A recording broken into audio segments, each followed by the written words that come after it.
Leo was a young lion cub who lived in a big jungle. He loved to play with his friends and explore, but there was one thing that made him sad.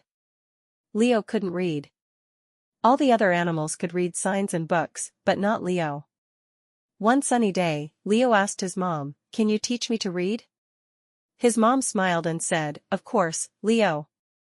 Let's start today." Leo was very excited. His mom showed him a book with big letters.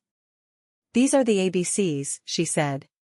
"Each letter makes a sound. When you put them together, they make words." Leo tried hard to remember all the letters, but it was not easy. He felt a bit sad. His mom hugged him and said, "Don't worry, Leo. We'll practice every day."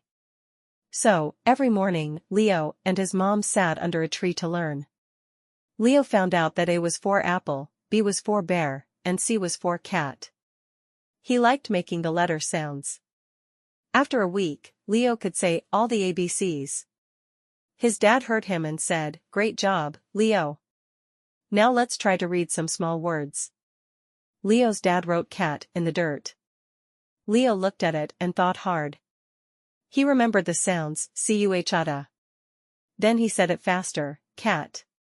He had read his first word. Leo was so happy he jumped up and down. His parents cheered for him.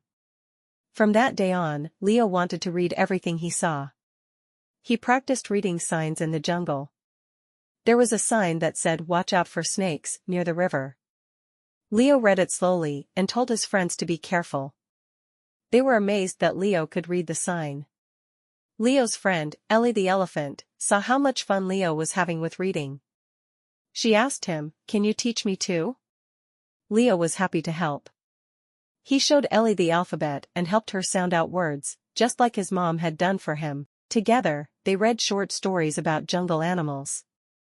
As time passed, Leo got better at reading. He could read longer words and even whole sentences. He loved going to the jungle library, where the wise old owl would give him books.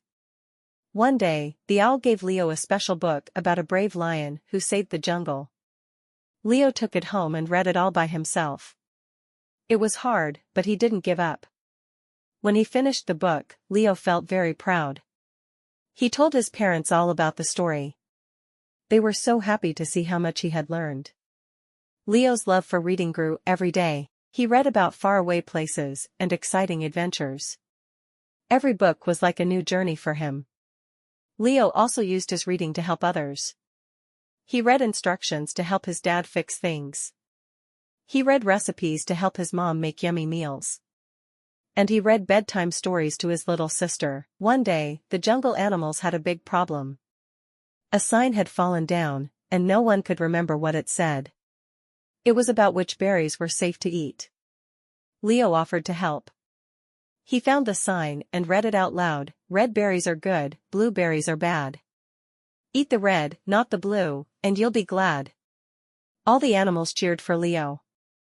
Thanks to his reading, he had kept everyone safe from eating the wrong berries. From that day on, Leo was known as the jungle's best reader. He never stopped learning new words and reading new books. Every night, before sleep, he thought about how happy he was that he had learned to read. Leo knew that reading had opened up a whole new world for him. He could learn anything he wanted and go on adventures in his mind. Leo was thankful to his parents for teaching him and proud of himself for never giving up. And so, Leo the lion cub who couldn't read became Leo the lion who loved to read. He knew that with reading, he could do anything he wanted to do.